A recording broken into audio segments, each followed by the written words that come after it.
I Cool. hadn't seen Mason in a few weeks, not since he left for his summer internship out of state.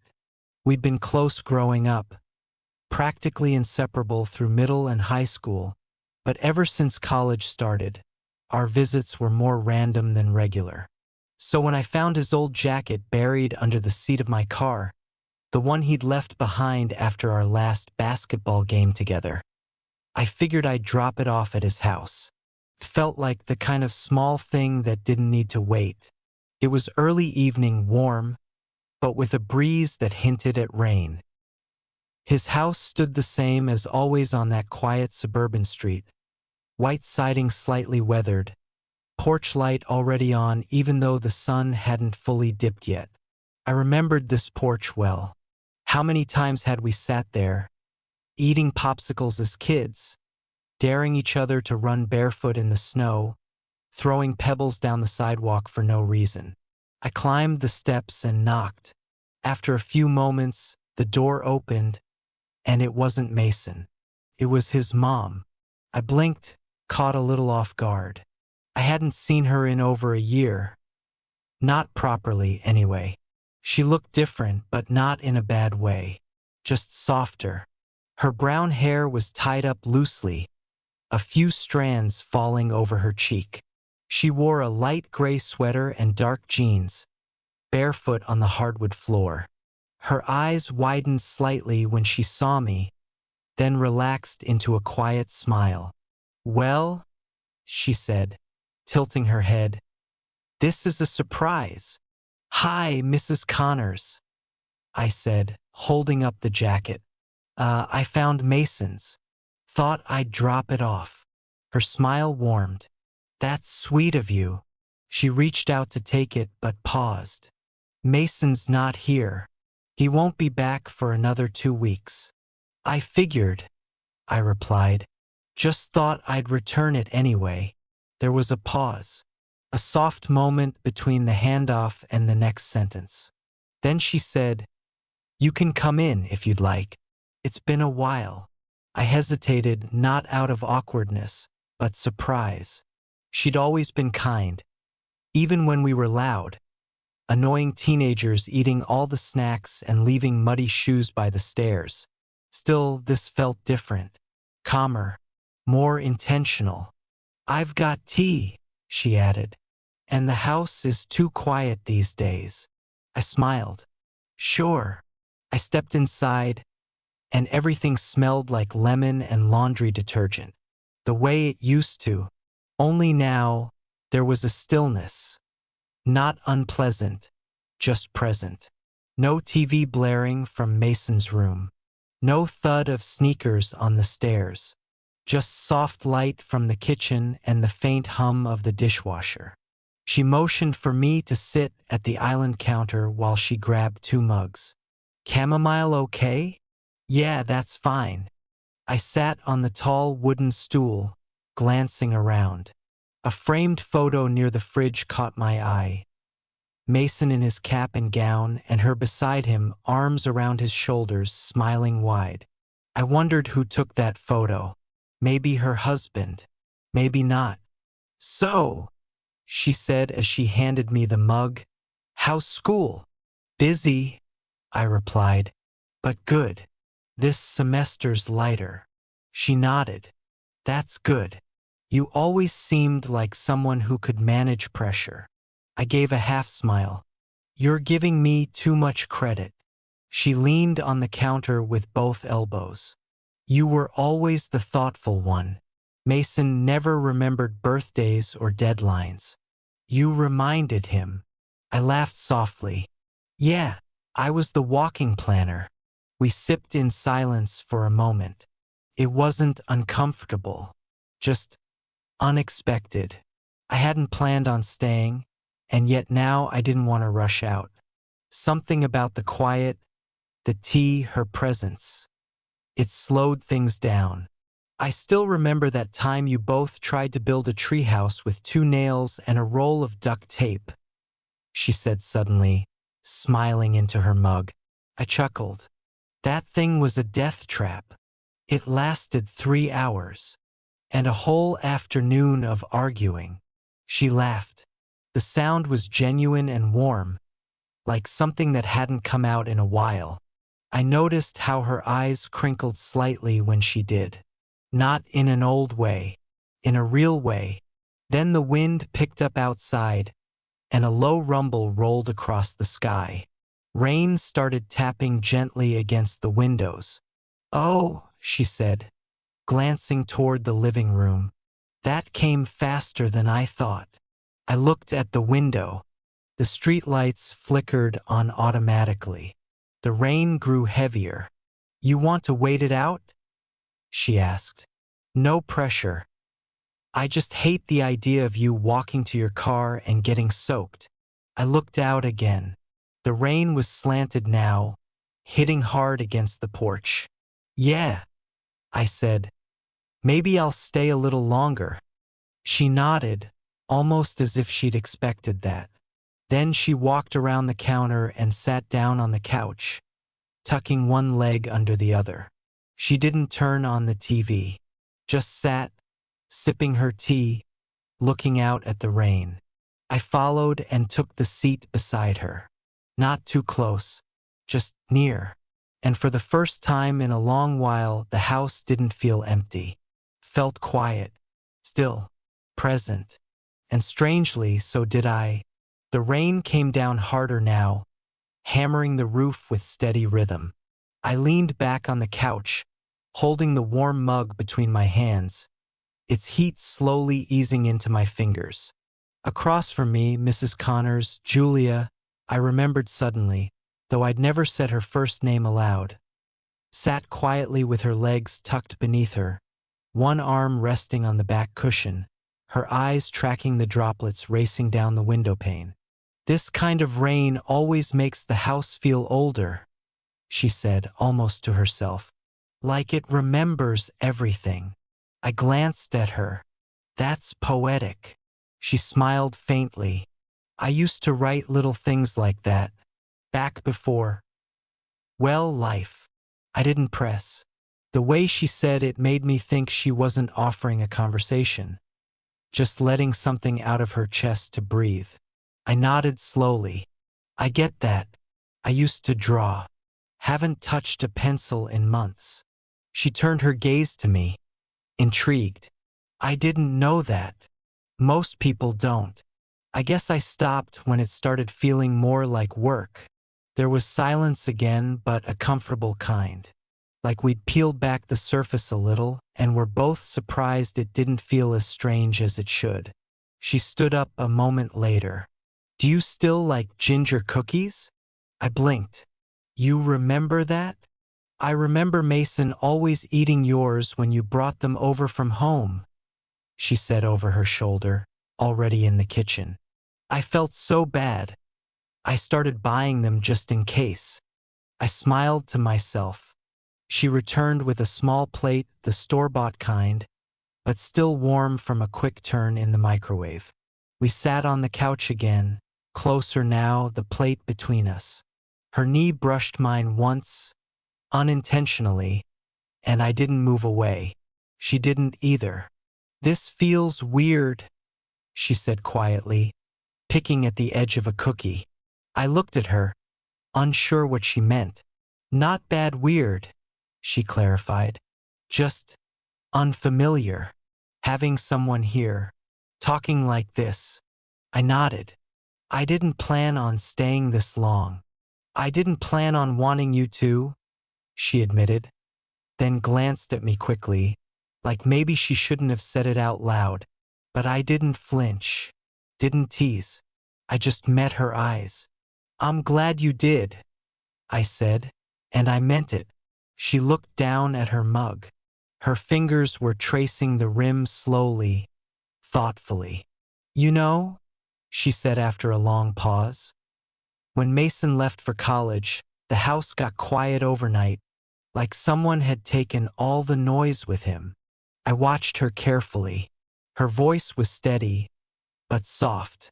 She wasn't crying. She wasn't falling apart. But she was opening a door.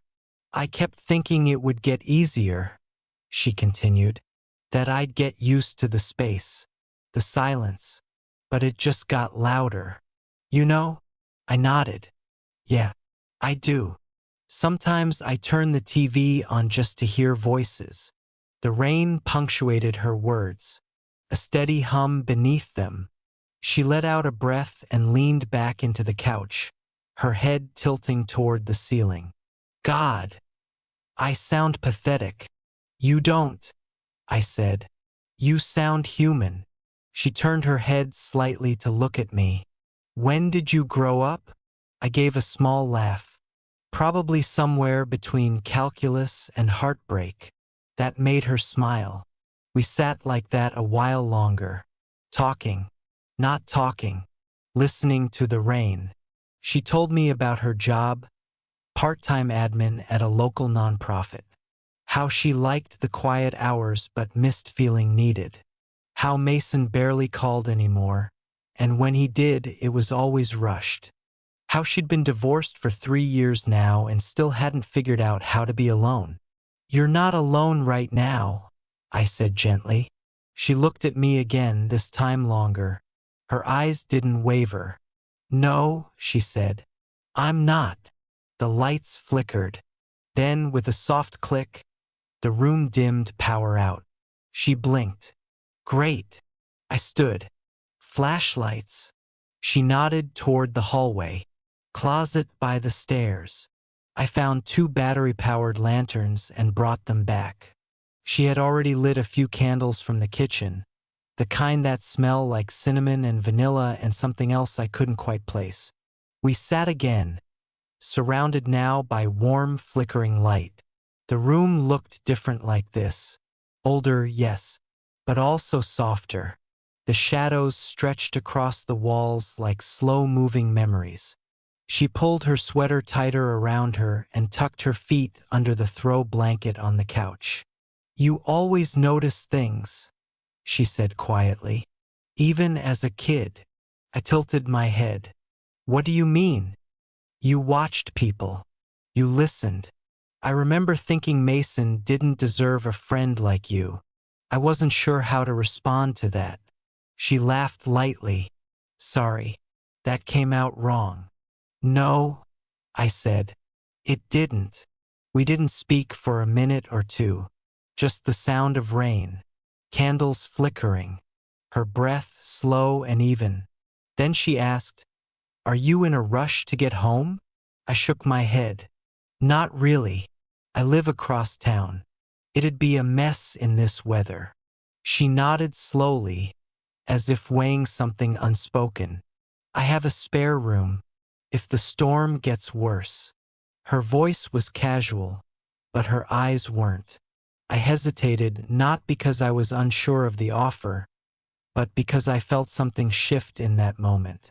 The way she looked at me, the way I looked back. It wasn't romantic. Not yet. It wasn't lust or tension or anything Hollywood would make it. It was something more subtle. Something that felt like recognition. Okay, I said. Thanks. And just like that, I wasn't just the kid returning a jacket anymore. Something had changed. The storm outside had settled into a steady rhythm now. Not violent, not chaotic, just present. The kind of rain that didn't demand attention but refused to be ignored. Inside, the house had taken on a glow, soft candlelight brushing against the walls, shadows curling in corners. The air felt heavier, not in a suffocating way, but in a way that made every breath feel closer to something else. Julia, I was saying her name in my head now, not Mrs. Connors anymore, sat with one leg folded beneath her, her body turned slightly toward me on the couch. She held her mug with both hands now, even though the tea had gone cold. I watched her for a moment, not staring, just noticing. The way her thumb traced the handle absently. The way her hair fell in loose waves now, no longer tucked neatly behind her ears. She looked at ease, but there was something underneath, something unsaid. I should check the guest room, she said, setting the mug on the table. Make sure there are clean sheets. I stood too quickly. I can help. She glanced at me, amused. I think I remember how to make a bed. I followed her anyway. The hallway was darker than the living room, the only light coming from the faint flicker of a candle she'd placed near the bathroom. We passed Mason's old room, the door closed. Dusty basketball trophies and posters probably still hung in there, untouched. Like a shrine to a version of time no one wanted to admit had ended. The guest room was small but clean. A narrow bed against the wall, a lamp on the dresser, a folded quilt at the foot. Julia opened the closet and pulled out fresh sheets, tossing them onto the mattress. I moved to help without asking, unfolding, tucking, smoothing corners. We worked in sync, saying nothing. When the pillows were fluffed and the blankets set, she stepped back, brushing her hands together. Looks like a bed, she said. Looks like a place to get lost in thought, I replied. She smiled at that, a quiet kind of smile, and then her gaze lingered. You were always good with words. I used to write poems, terrible ones, I admitted. She leaned against the doorframe. I'd read one. No, you wouldn't. I would. I exhaled. Maybe another night. There was a pause, a charged silence. And then she said, I don't want to go back to the living room. I looked at her. Okay. She gestured slightly. Let's sit in here a while. I didn't question it. I just nodded and sat on the edge of the bed. She sat beside me, not too close, but not distant either. The storm hummed outside. The candle in the hallway flickered just enough to cast a low golden light across the floor. For a moment, it felt like the world had narrowed to this. A quiet room, a woman who wasn't supposed to say certain things, and a boy who wasn't a boy anymore. I'm not used to being seen, she said quietly. I turned to her. You've always been seen. Not really, she said. Not for who I am, just for what I do, what I used to be. You're not invisible, I said. Not to me. She looked at me, her eyes searching. That matters more than I want to admit. My chest tightened, not from tension, from understanding. I think people stop listening to women at a certain point, she continued. Not just men. Everyone. Like once you pass a certain age, you're just background. You're not background, I said. Her eyes shimmered in the dim light. You keep saying the right things. I'm not trying to. She gave a soft, tired laugh. That makes it worse. Neither of us moved. The silence between us grew heavier, but it didn't press us apart. It drew us closer. Not in body, in breath, in thought, in the quiet acknowledgement that this moment was different from the rest of the evening. Something had shifted. I should feel strange about this, she whispered. And maybe I do, but not the way I expected. I nodded. Same. She turned slightly toward me, her knee brushing mine again, slower this time. You're not the boy I remember. I'm not, I said. And you're not just someone's mom. That sentence lingered. I didn't mean it to sound bold. I meant it the way it came out, sincere. She took a slow breath. I don't know what this is. It doesn't have to be anything, I said. Not tonight. But it is something. Yeah, I whispered. It is. She didn't move closer. I didn't either. But the space between us felt different now. Like if either of us exhaled too deeply, it might vanish altogether. She looked toward the open door and then back at me. Would it be okay if you stayed here? In this room? I hesitated, not because I wanted to leave, but because I wasn't sure if she meant it literally or emotionally. Maybe both. "I'll stay," I said softly. "If you want me to." "I do." She stood and walked toward the door. But before stepping out, she paused and looked back. "I'll leave the door open," she said, "just in case." I nodded, my voice catching. "Okay." She disappeared down the hall, and I sat alone for a moment, staring at the place where she'd been.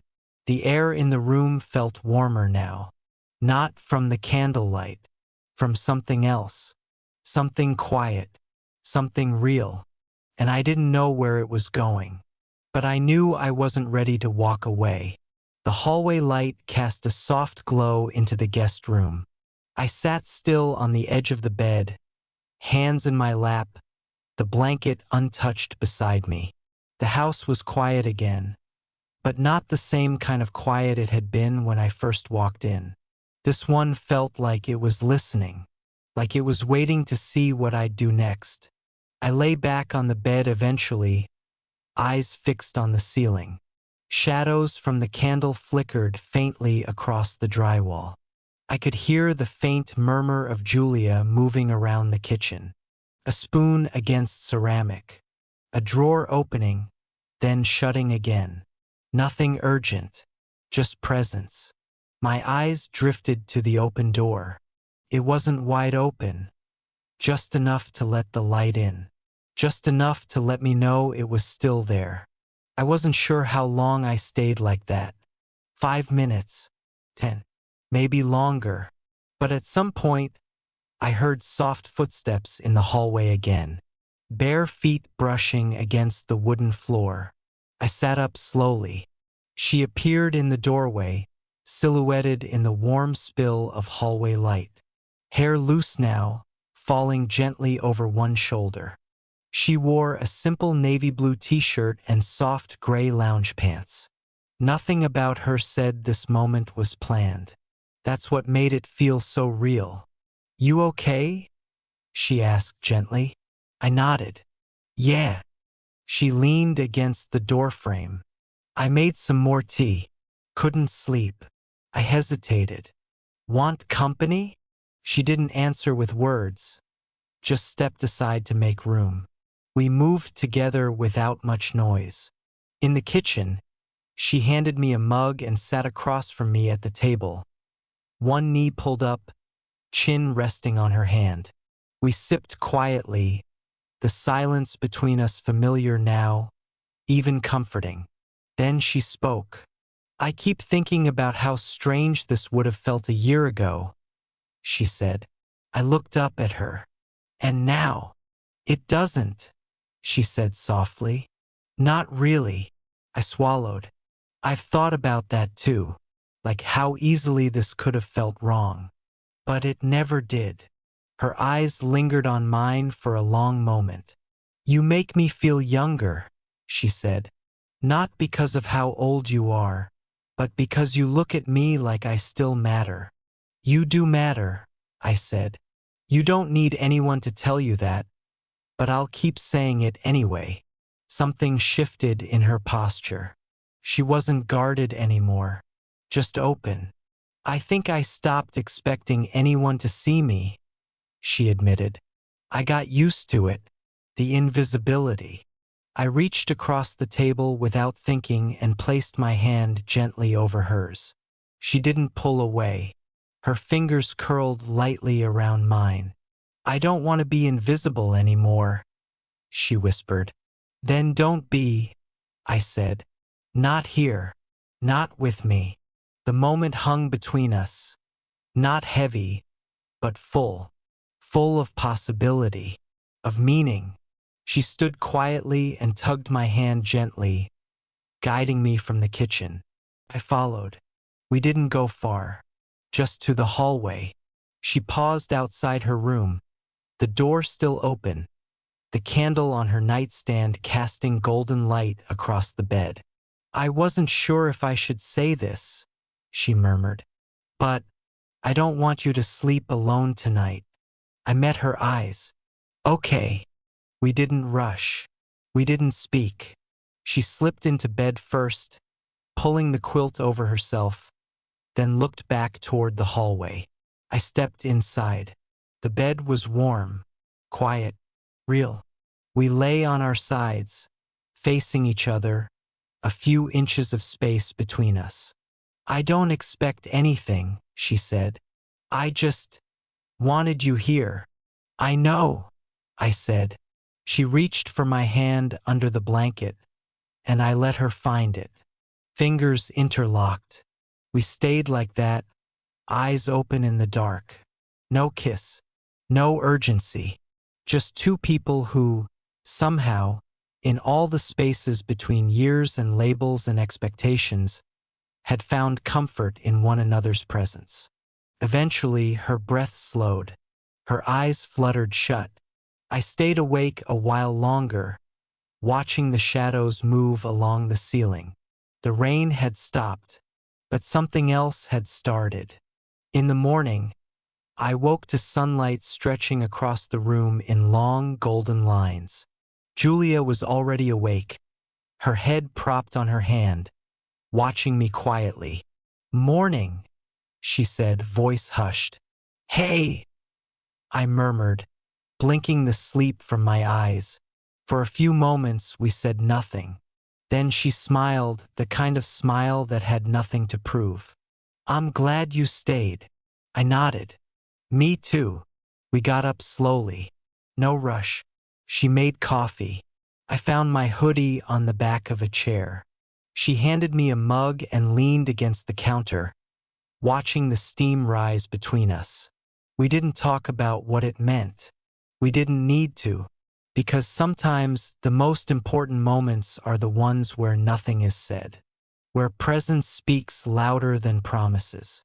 And in that house, that morning, something unspoken had finally settled into something whole. Not a mistake, not a fantasy, just something real. And when I finally stepped outside into the bright, rain-washed street, I turned back. The door was still open. Bye bye.